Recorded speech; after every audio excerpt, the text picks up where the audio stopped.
Cerca Teleeuropa sul tuo Play Store o Apple Store e scarica la nostra app.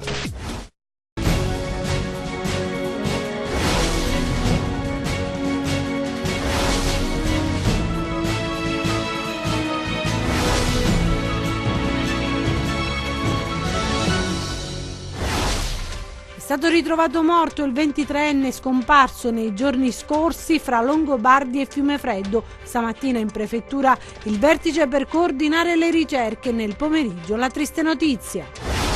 In migliaia alla marcia della legalità a Cetraro, l'iniziativa dopo l'intimidazione a Don Ennio Stamile, chiesta all'apertura della caserma dei Carabinieri. 80 psicologi in protesta questa mattina a Catanzaro, i professionisti in servizio nelle ASP calabresi pagati da amministrativi, 10 anni fa il trasferimento dalla regione alle aziende sanitarie. In un'aula semivuota il Consiglio regionale istituisce il garante dei detenuti, la Calabria è tra le poche regioni ad essere sprovvista dell'importante figura. La procura di Vibo ha aperto un'inchiesta sulla misteriosa macchia nera nel mare di Briatico, le indagini volte a verificare le cause del fenomeno. Sull'annoso problema delle vacche sacre vaganti interviene il prefetto di Reggio Calabria, che istituisce una task force, la decisione nel corso di una riunione del Comitato per l'Ordine e la Sicurezza. Buonasera da Anna Franchino e benvenuti a questa nuova edizione in diretta del nostro telegiornale. Apriamo con la notizia dello scioglimento da parte del Consiglio dei Ministri del Comune di Cirò Marina. La decisione è stata presa proprio su proposta del Ministro degli Interni Marco Minniti il 9 gennaio scorso nell'operazione Stige condotta dai Carabinieri del ROS sotto le direttive della Direzione Distrettuale Antimafia di Reggio Calabria. Erano stati arrestati il sindaco Nicodemo Parrilla, che era anche il presidente della provincia di Crotone, il vice sindaco Giuseppe Berardi e i consiglieri Roberto Siciliani, già primo cittadino, e Giancarlo Fuscaldo, già presidente del Consiglio Comunale. Sono stati accertati, riferisce proprio un comunicato del Consiglio dei Ministri, condizionamenti da parte della criminalità organizzata che compromettono la libera determinazione e l'imparzialità dell'amministrazione comunale. La decisione di sciogliere il comune scaturisce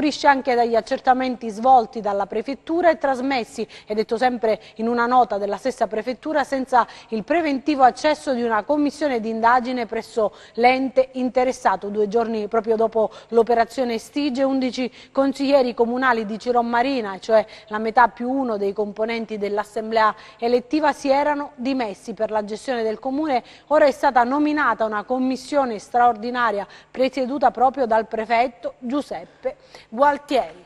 E sempre per la cronaca è stato ritrovato morto il 23enne francese scomparso nei giorni scorsi tra Fiumefreddo e Longobardi. Stamattina in prefettura è il vertice per coordinare le ricerche, mentre nel pomeriggio è arrivata la triste notizia. Vediamo.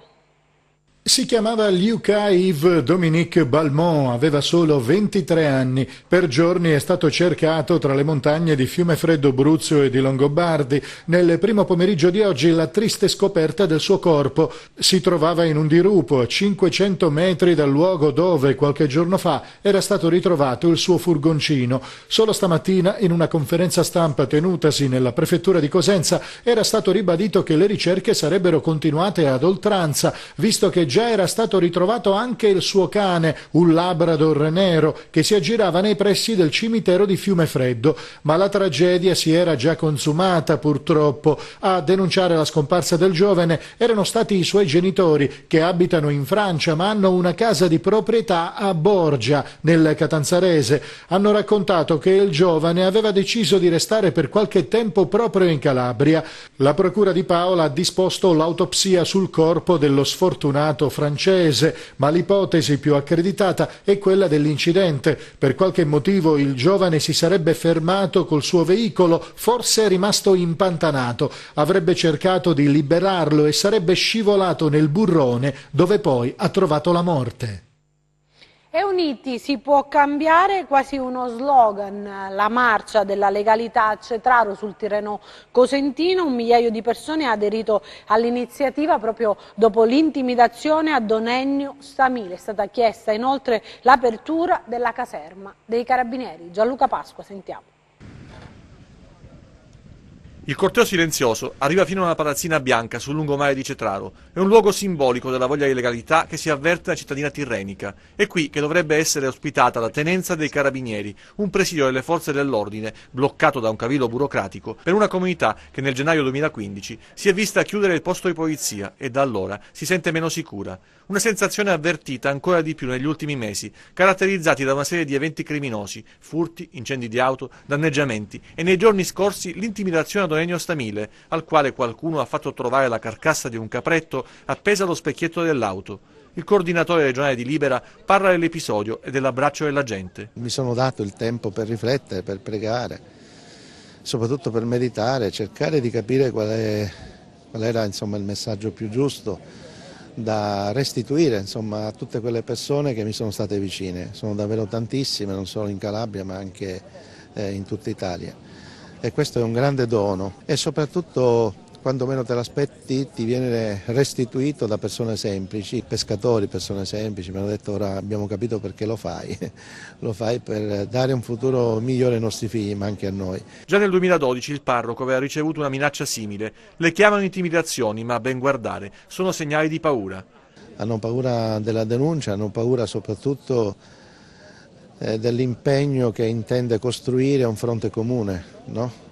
A qualsiasi tipo di sopraffazione, di violenza, di sopruso, ma soprattutto l''ndrangheta.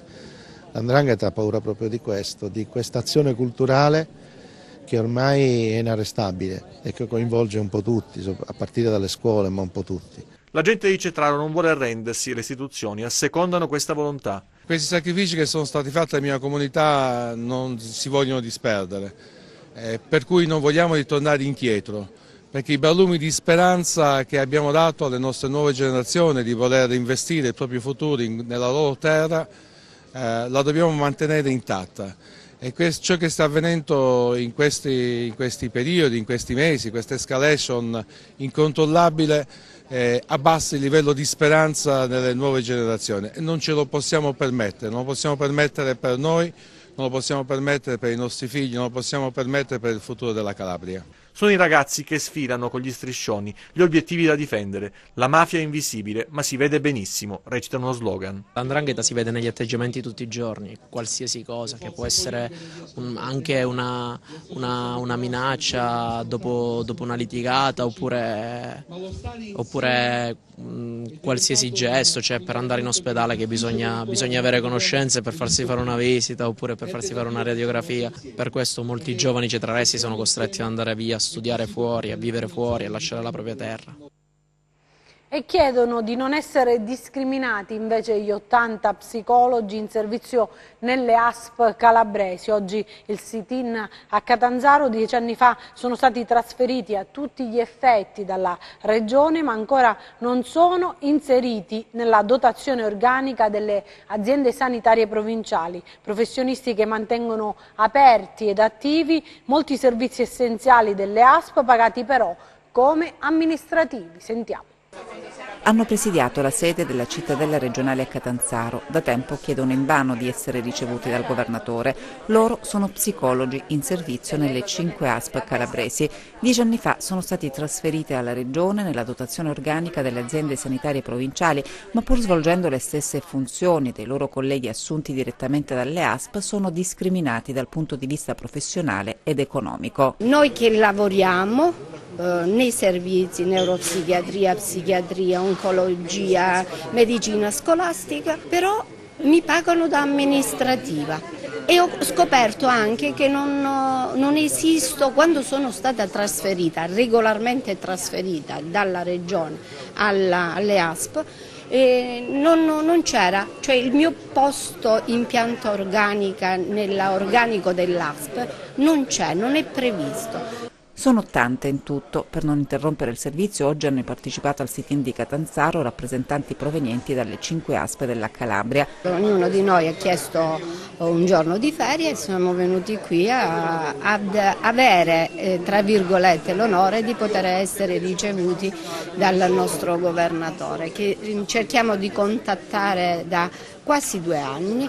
Chiedono di essere ascoltati dalla politica perché dal 2008 ad oggi gli 80 psicologi, sottolineano, lavoratori in carne ed ossa, vengono trattati quasi fossero fantasmi. Questi 80 sono con gli scarponi sul terreno e garantiscono la non chiusura di moltissimi servizi. Qualora dovessimo immaginare una soluzione drastica con l'astensione dal lavoro, non so come le ASP, potrebbero riuscire a dare risposte ai più bisognosi nelle aree critiche. La Regione dovrebbe sapere che le ASP si arricchiscono grazie a loro e questo arricchimento dovrebbe essere approfondito, per esempio. Si parla di arricchimento illecito, è una condizione dove la precarietà è una costante da tutti i punti di vista. Ed è stato istituito il garante dei detenuti, lo ha deciso il Consiglio regionale con un'apposita normativa, il via libera all'unanimità a Palazzo Campanella. Sentiamo. Effetto 4 marzo, potremmo definirlo così, in Consiglio regionale visibile ad occhio nudo, banchi vuoti, numero legale risicato e consiglieri fuori sede, a Roma per essere precisi, impegnati nella definizione delle candidature per le prossime politiche. Nella lista degli assenti anche il governatore Oliverio, in aula il vicepresidente Antonio Viscomi. I lavori dunque procedono, l'assise di Palazzo Campanella ha dato il via libera all'unanimità alla norma che istituisce il garante regionale dei detenuti. La legge sintetizza 2 proposte presentate rispettivamente da Franco Sergio e Nicola Irto. Il consigliere Sergio ha sottolineato come in regione siano presenti 12 strutture penitenziarie e tra queste 5, secondo i dati del Ministero della Giustizia, presentano una popolazione in eccesso rispetto ai posti disponibili, per un tasso di sovraffollamento compreso tra il 105 e il 140%. Il garante, è stato precisato, sarà una figura di riferimento diretto per tutte le persone private della libertà personale e avrà autonomia di azione rispetto alle amministrazioni penitenziarie e giudiziarie, con la facoltà di intervenire per migliorare le condizioni detentive. Legge fondamentale è stata definita da Wanda Ferro, il testo andrebbe integrato, ha concluso, con la parte relativa ai minori presi in carico dalle strutture della regione. Rinviata invece la discussione sulla proposta di legge sull'incoming turistico, il cui obiettivo è quello di sostenere e favorire programmi di viaggio in mesi non tradizionalmente dedicati alle vacanze, argomento su cui maggioranza e opposizione si sono scontrati e sul quale alla fine si è arrivata a un compromesso liquidato in modo sbrigativo da Sebi Romeo, che ha annunciato: approveremo presto la legge. E ieri vi abbiamo mostrato la misteriosa macchia nera nel mare di Briatico. La Procura di Vibo ha deciso di aprire un'inchiesta. Le indagini sono volte a verificare le cause di questo fenomeno. Sentiamo. Quella striscia nera di melma che invade la spiaggia di Briatico. Le immagini di questo assurdo spettacolo hanno provocato un'ondata di legittima indignazione e non sono passate inosservate nemmeno agli occhi della Procura della Repubblica di Vibo Valentia e dei carabinieri del comando provinciale. Il fiume di melma e di liquami non depurati sversato l'altro ieri nel mare antistante la costa di Briatico, in una delle zone turistiche più conosciute, ha destato scalpore. Di quel mare colorato di nero da un liquido proveniente da un piccolo torrente se ne occupano adesso i carabinieri della compagnia di Vibo Valentia, che hanno già provveduto ad informare la procura per quanto avvenuto. Le indagini sono state affidate agli investigatori del nucleo ambientale con l'incarico di capire di cosa si tratti e scoprire chi sia stato a riversare nel torrente questa melma che, complice il maltempo, è finita in mare, così come testimoniano le immagini. Il sospetto è che qualcuno abbia sfruttato l'ondata di maltempo per sversare materiale inquinante, ma questa volta il trucco, se così si può definire, è stato scoperto e filmato e l'indignazione che ha suscitato non lo farà cadere presto nel dimenticatoio.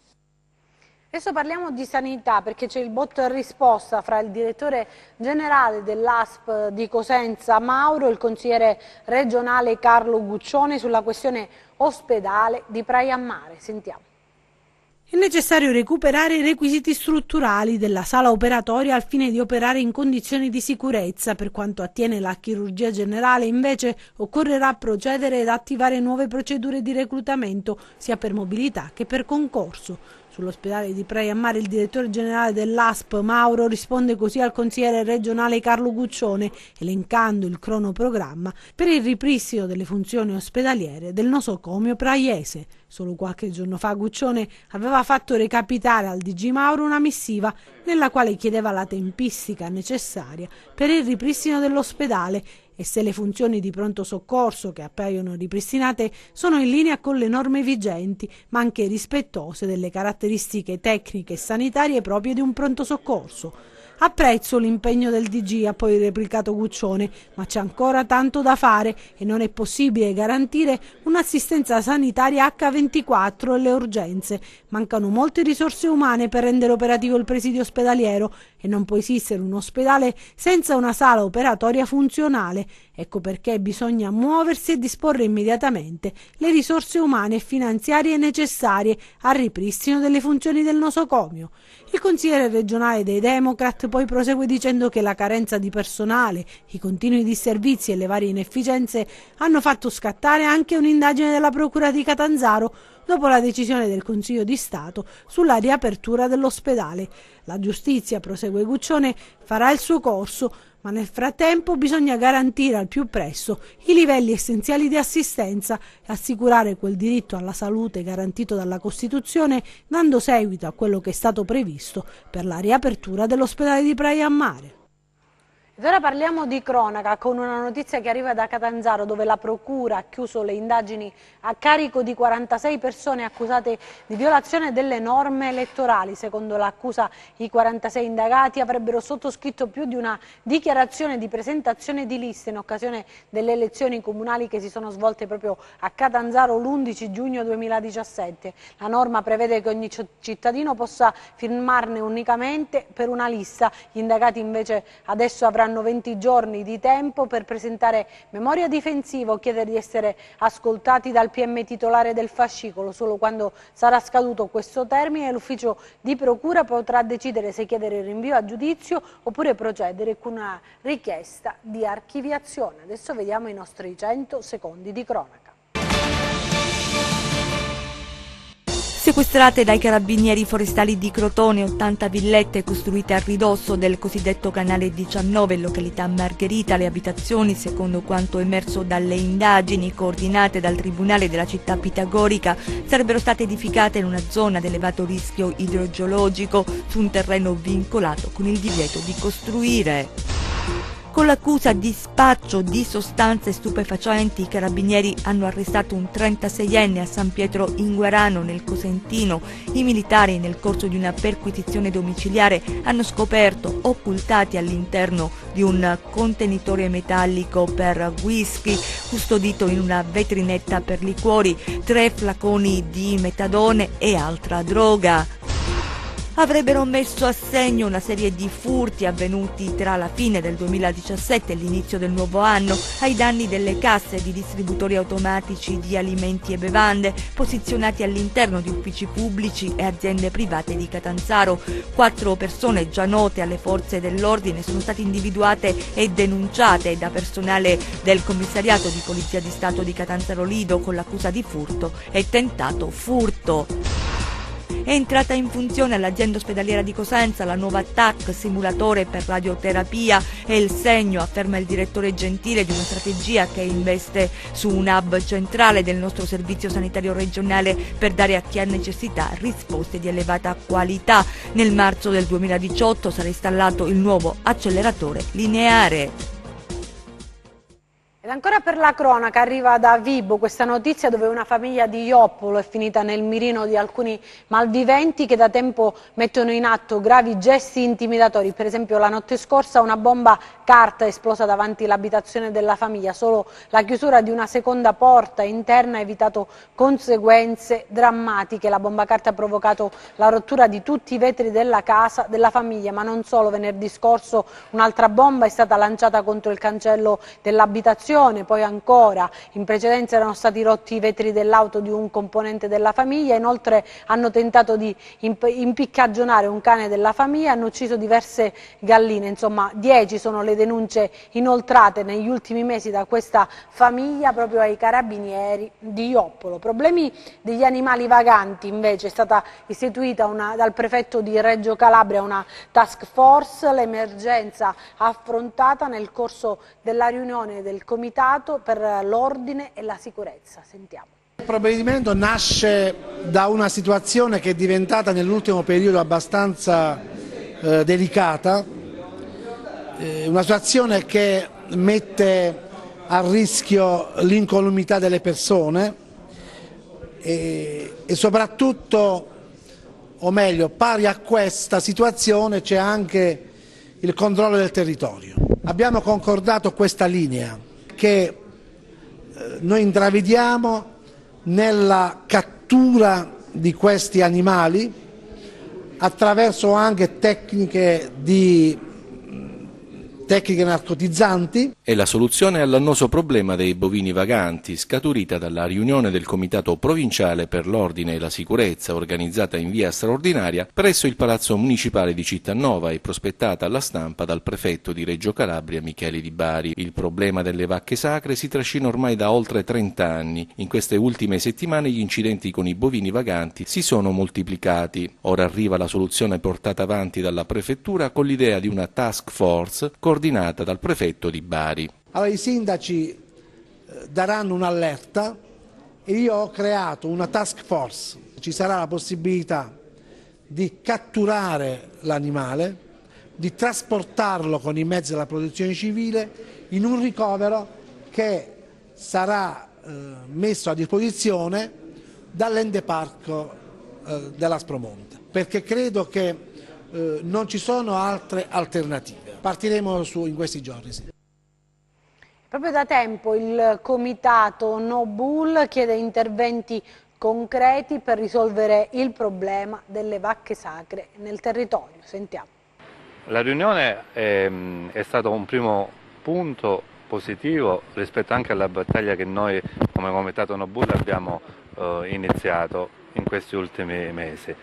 Sono state formulate delle proposte da parte dei vari rappresentanti istituzionali seduti al tavolo e poi alla fine il prefetto ha indicato come soluzione operativa la creazione di una squadra, di una task force per iniziare alla cattura di questi animali. Sappiamo che il problema è di difficile soluzione. L'unico aspetto che ci ha lasciato un pochettino insoddisfatti è la tempistica, perché noi volevamo avere dei tempi, delle risposte precise sulla tempistica dell'inizio di queste operazioni. Quindi il nostro compito a questo punto è di stare, tra virgolette, addosso alle istituzioni e per fare da sprono affinché quello che si è deciso in questa sede di Comitato Provinciale per l'Ordine Pubblico venga attuato al più presto possibile. Come di consueto vediamo i movimenti del calciomercato per quanto riguarda le formazioni calabresi nel nostro servizio.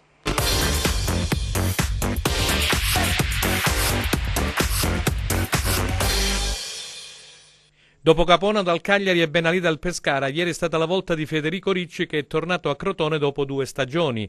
È stato uno dei protagonisti della cavalcata in Serie A nel campionato di B targato 2016.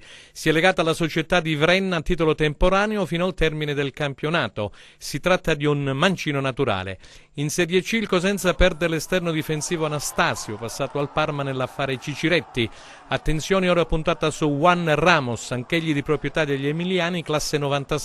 C'è molta concorrenza, ma alla fine il Cosenza potrebbe spuntarla. Sul mercato il jolly difensivo Pinna, che l'ex DS Cerri vorrebbe portare all'Alessandria. La contropartita dovrebbe essere rappresentata da Pastore, che Trinchera ha avuto con sé nel Francavilla 2 stagioni fa. Il portiere Perina è invece vicino alla San Benedettese, lo ha richiesto espressamente il tecnico eziolino Capuano. Intanto l'attaccante Perez è andato in gol nel test infrasettimanale contro il Corigliano. Col Matera potrebbe essere impiegato dal primo minuto. In Coppa Italia il Cosenza se la vedrà in trasferta con Lecce il prossimo 7 febbraio, questo l'esito del sorteggio dei quarti. Giuffrida, Castigli e Armeno sono stati ingaggiati dalla Regina, ma non sono i soli perché ieri è stata la volta di Aziosmanovic, classe 98 di proprietà della Sampdoria. Esterno destro, nella prima parte della stagione ha vestito la maglia del Livorno. Sull'attaccante bianchimano c'è il pressing del Perugia, se ne riparlerà la prossima settimana. Il Catanzaro ci riproverà con Cason dall'Atalanta, con la speranza che il giocatore abbia recuperato dall'infortunio alla caviglia. In arrivo sempre dall'Atalanta la mezzala Badier. Infine il Rende, che ha ufficializzato dal Crotone il difensore Giuseppe Cuomo, classe 98. Il giocatore sarà a disposizione del tecnico Trocini dopo la trasferta di Siracusa. L'operazione è stata portata direttamente a termine dal presidente biancorosso Fabio Coscarella. Potrebbe tornare l'attaccante Ferreira. Intanto c'è una notizia che riguarda proprio il Rende, perché anche la Corte federale d'appello ha dato ragione alla società biancorossa e al presidente Coscarella per quanto riguarda la fideiussione per l'iscrizione al campionato di Serie C. Intanto vediamo le previsioni del tempo.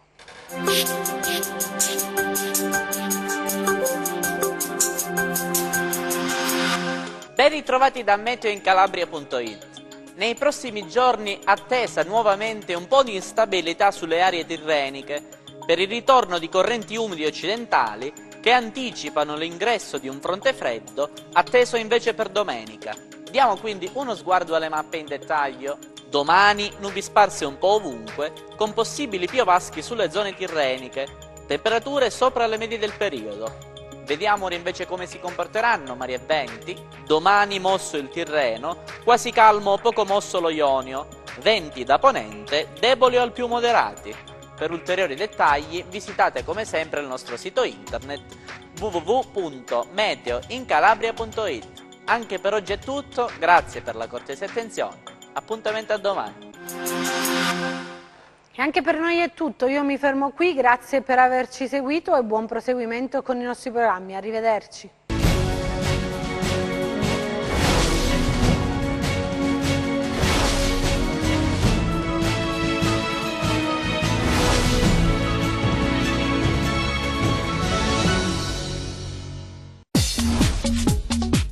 Cerca Teleeuropa sul tuo Play Store o Apple Store e scarica la nostra app.